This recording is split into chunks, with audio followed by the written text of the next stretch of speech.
Salut les devins, c'est Saikyo. Nous voici réunis aujourd'hui pour mon résumé complet en français du chapitre numéro 28 du manga Boruto to Blue Vortex. La vidéo débarque probablement dans la nuit, je vous fais pas un dessin, mais c'est les conditions de santé, etc.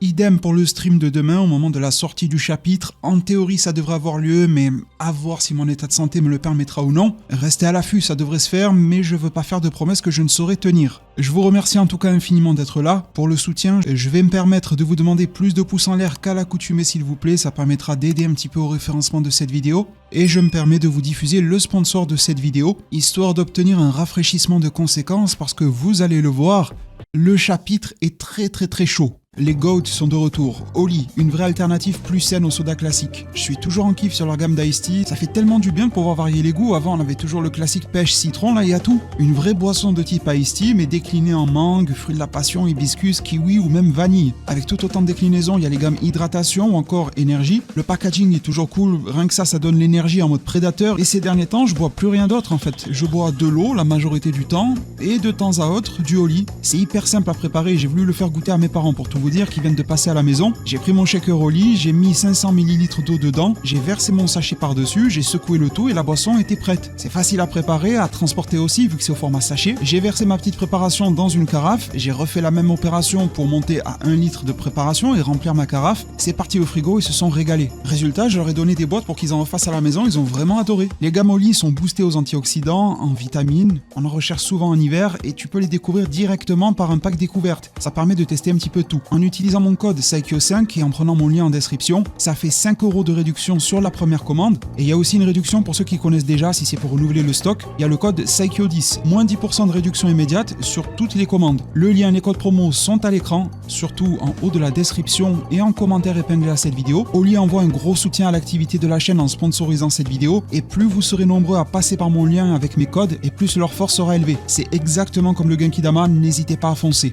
Merci à Oli et à chacun d'entre vous.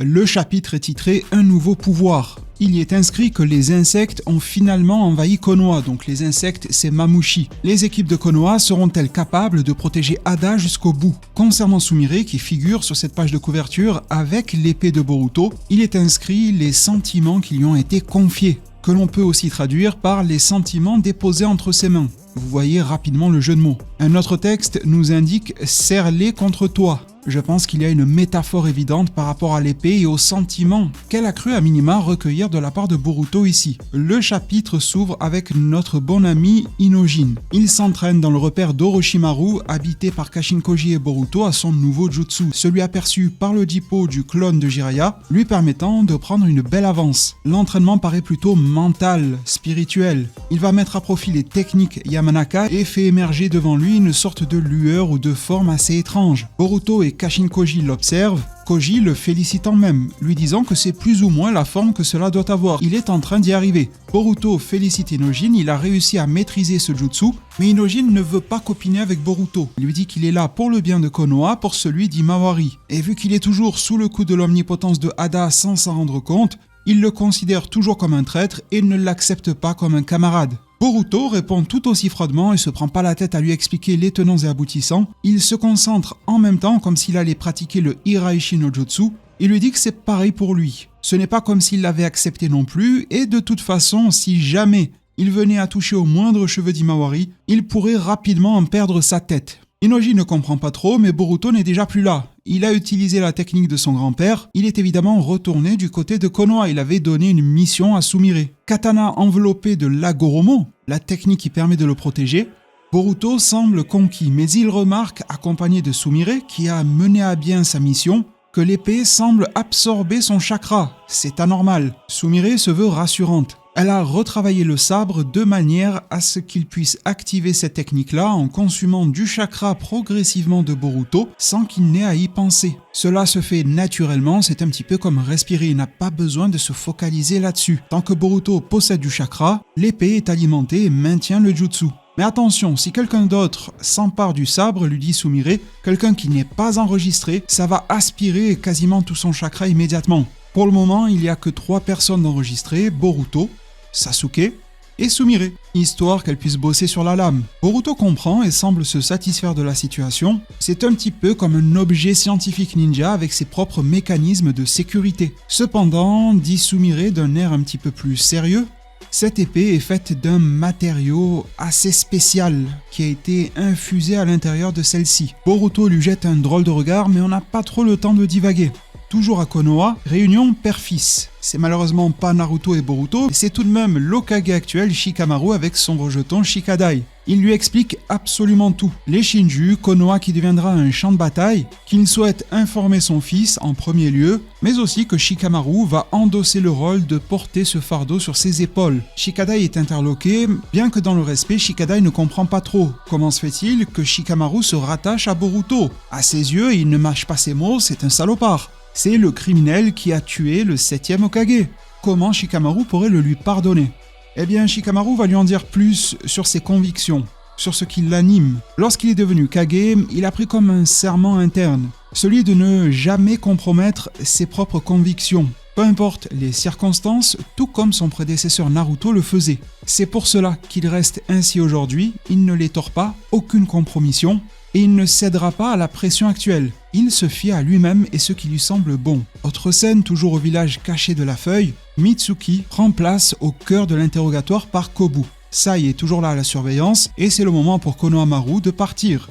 Il a été plutôt bien cuisiné et se fait renvoyer à ses affaires par Kobu lui-même. Konohamaru paraît un petit peu détruit psychologiquement, mais on peut le comprendre, tandis que Sai va mentalement effectuer des vérifications. Il va utiliser les télécommunications Yamanaka qu'il connaît bien, de par sa femme, de par les unités de surveillance du village, et évidemment de par son fils, et va leur demander quelles ont été les récentes communications de Konohamaru avec une tierce personne. De quand date-t-elle et à quoi correspondait-elle? Il veut surtout savoir ce qui aurait pu être dit ou échangé dans les dernières minutes. Sauf que cette équipe n'a absolument rien sur ses registres. La dernière télécommunication datait de la nuit précédente et elle était tout à fait habituelle. Il n'y a rien eu les minutes précédentes, c'est tout à fait normal. Celles qu'opère Inojin sont hors des radars. Le regard de Sai semble s'affiner et remercie ses acolytes. C'est alors à Mitsuki de rentrer dans la casserole et de mijoter. Mais en attendant, le chapitre paraît plutôt bien rythmé, on retourne du côté du sabre refaçonné de Boruto. Il l'observe fermement et Sumire lui assure que la lame en elle-même a été retravaillée, refaçonnée sur la base de ses éléments fondateurs, en une forme qui va maximiser sa force ainsi que son tranchant. Boruto l'observe de plus près et remarque qu'au final, il ne reste que la garde de l'épée au préalable, mais le reste n'en a plus trop l'air. Du côté des tourmentes de la famille Nara, Shikamaru affirme à sa progéniture qu'il veut protéger Konoha, qu'il suit ses propres convictions. Faire ces décisions sont nécessaires. Lorsqu'il s'agit de se confronter aux Shinju, la coopération avec Boruto est essentielle. Si Shikadai ne peut pas accepter cela, il composera avec. Il n'y a pas d'obligation pour lui de prendre part à ces opérations, mais on perçoit de fait que Shikamaru le souhaitait. Ceci n'est pas un ordre du Hokage, mais une discussion en pleine confiance entre un père et son fils. Peu importe ce qu'il advient, Shikadai ne devra en parler à personne. Shikadai demande à son paternel de lui donner un ordre en tant que Hokage. Il se doute que Himawari rejoint cette opération. Pareil pour Sarada, elle veut aider Boruto. Il ne comprend pas tout à ce qui se déroule. Il voit que Chucho se rapproche d'Himawari, elle va donc prendre sa part d'une manière ou d'une autre, et qu'il n'arrive pas à joindre Inojin.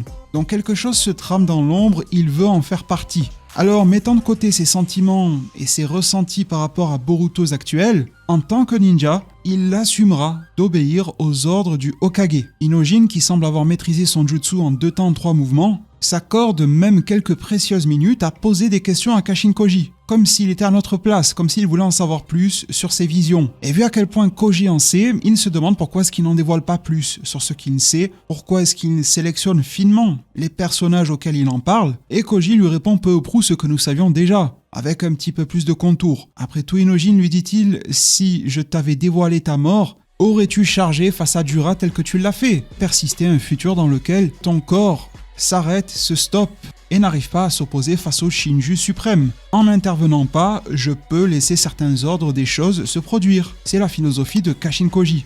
De plus, si Inojin n'avait pas été transpercé là-bas, Himawari aurait-elle éveillé ce pouvoir? ce qui a le don de glacer un petit peu le sang d'Hyojin. Il constate ce que Boruto a déjà compris. Koji ira jusqu'au bout pour réaliser certains futurs. Et pour une fois, Koji est plutôt loquace. S'il se met à dévoiler le futur dès lors qu'il l'a aperçu, alors ça va le changer. Ne serait-ce que d'une once. La meilleure des issues à tout cela est de n'informer que le moins de personnes possible, de n'interférer que le moins possible avec les situations qui lui conviennent. Même si le ninja recevant l'information est chargé de bonnes intentions, il pourrait compromettre le meilleur des futurs à venir. Persistent tout de même des êtres qui ont connaissance de fragments du futur et il les qualifie de singularité. Leur conscience, leurs actions leur permettent d'avoir une grande influence sur le cours des événements à venir. Pour le meilleur ou pour le pire, dit-il. Le plus de singularité il y aura, au plus le futur deviendra complexe, plus de branches s'ouvriront.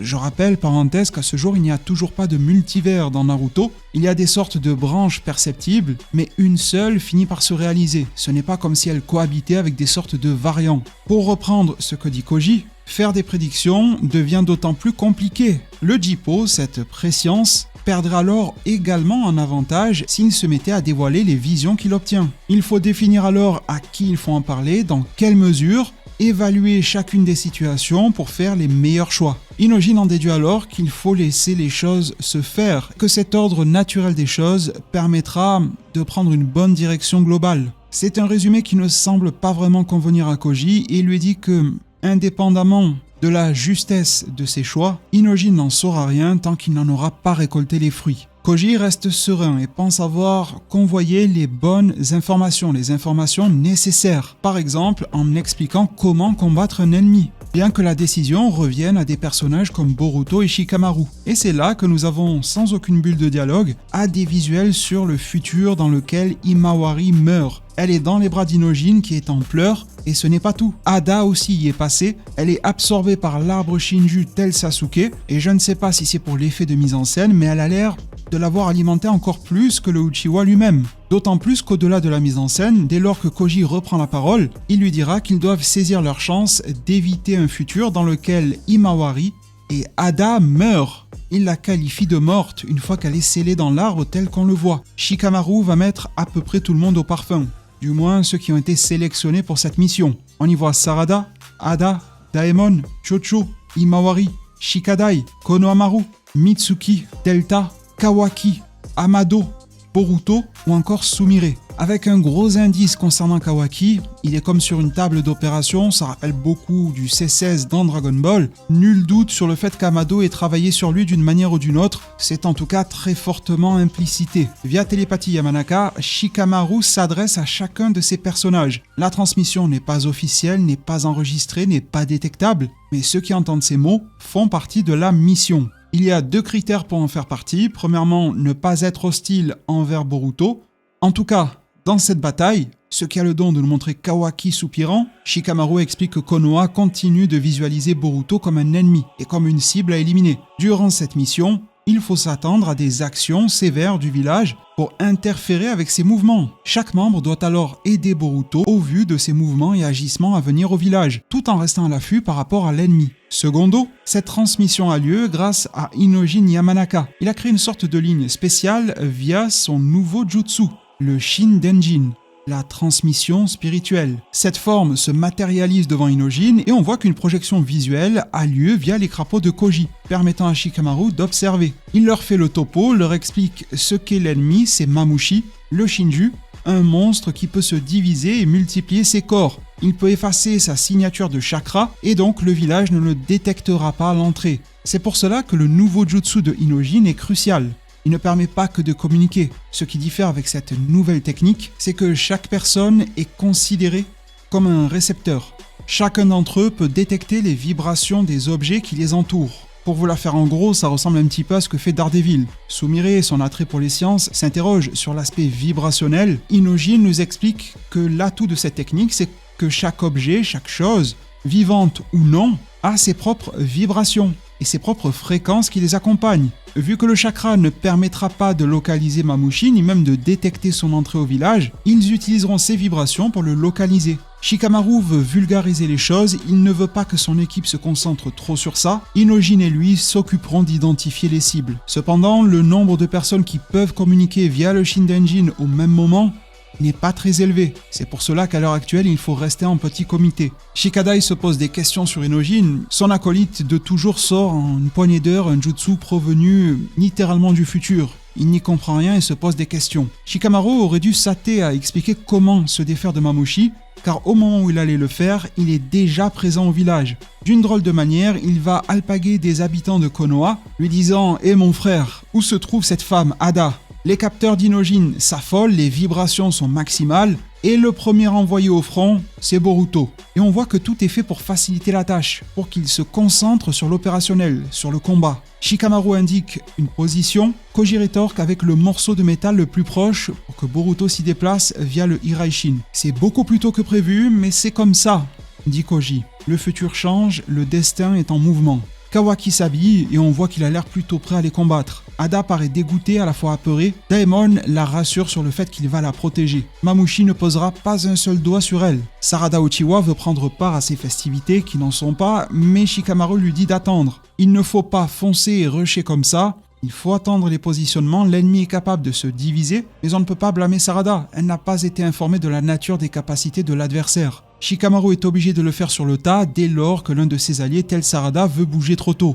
Il va assigner des positions à chacune des équipes, l'équipe numéro 10, l'équipe numéro 7. Et en parlant de celle-ci, Mitsuki doit se dépêtrer de son interrogatoire. Il demande s'il doit quitter les lieux par la force. On voit que Mitsuki est de pleine allégeance au Hokage et en pleine affinité avec Boruto. Il a littéralement envie de péter la gueule à Kobu qui est face à lui. Mais Shikamaru privilégiera la diplomatie. Soit Mitsuki sortira de cette pièce naturellement, ou bien si les combats prennent une part trop importante au village, ce bâtiment qui serait atteint par exemple, eh bien que Mitsuki en profite pour prendre la poudre d'escampette, que cela paraisse comme une prise de retrait naturelle. En somme, il ne faut pas alerter les soupçons de Kobu et des autorités de Konoha. Boruto se dirige au combat, Kawaki devrait en théorie agir en support, on ne peut que très peu compter sur lui pour suivre les plans, mais celui-ci est ainsi actuellement. Mamushi continue d'interroger des villageois de Konoha et l'influence de Jura sur lui continue d'agir. Il a envie de péter un petit peu tout, de maltraiter l'architecture et les habitants de la ville, mais il se rappelle que s'il fait le moindre mal à ce village, c'est Jura en personne qui s'en prendra à lui,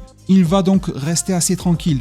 Il continue de tracer sa route jusqu'à trouver un autre ninja qui serait à l'affût par rapport à cette dénommée Ada. Mais il n'a même pas le temps de faire un second pas en avant que Boruto est déjà là et il découpe littéralement avec beaucoup de facilité ce corps de Mamushi. On s'approche de la fin du chapitre, mais pas forcément de vos surprises. Boruto se croit en 2010, sur Fruit Ninja. Il découpe la tête de ce Mamushi en plusieurs morceaux. Il indique aux habitants de Konoha d'aller se planquer, et d'autres Mamushi sont en observation. Ils foncent, se jettent directement sur Boruto et se battent d'une manière très similaire à la première altercation Boruto-Mamushi. Je n'ai plus le chapitre en tête, c'était aux alentours du 4 ou 5e pourquoi pas de Boruto to Blue Vortex, mais ces deux-là s'étaient déjà rencontrés au combat. La tournure est assez similaire, sauf que là il y a plusieurs clones, plusieurs corps de Mamushi. Un second se fait découper, mais d'autres ont le temps d'affecter Boruto. Un coup par derrière, le fils de Naruto est déstabilisé, et les corps de Mamushi vont utiliser quelque chose qui s'apparente beaucoup à du Katon. Mais au lieu de voir les lieux affectés, terrassés par les flammes,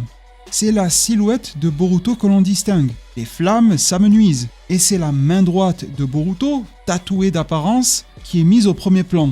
Vous ne rêvez pas, c'est bel et bien le sceau Kama. Il est de nouveau activé. Mamushi le comprend et le dit à l'oral, c'est bel et bien le Kama. Boruto, adulte, apparaît sous nos yeux avec une forme s'apparentant à celle qu'il avait plus jeune que l'on appelait Borushiki, sauf qu'il apparaît clairement qu'il garde le contrôle. Il dit qu'il n'arrive pas à s'habituer à cela, qu'il y a quelque chose d'irritant lorsqu'il absorbe le chakra adverse. Cela met un terme au chapitre numéro 28 de Boruto to Blue Vortex, avec une preview en marge qui nous indique, je cite, « Le pouvoir que tu as acquis est à double tranchant. Donne absolument tout.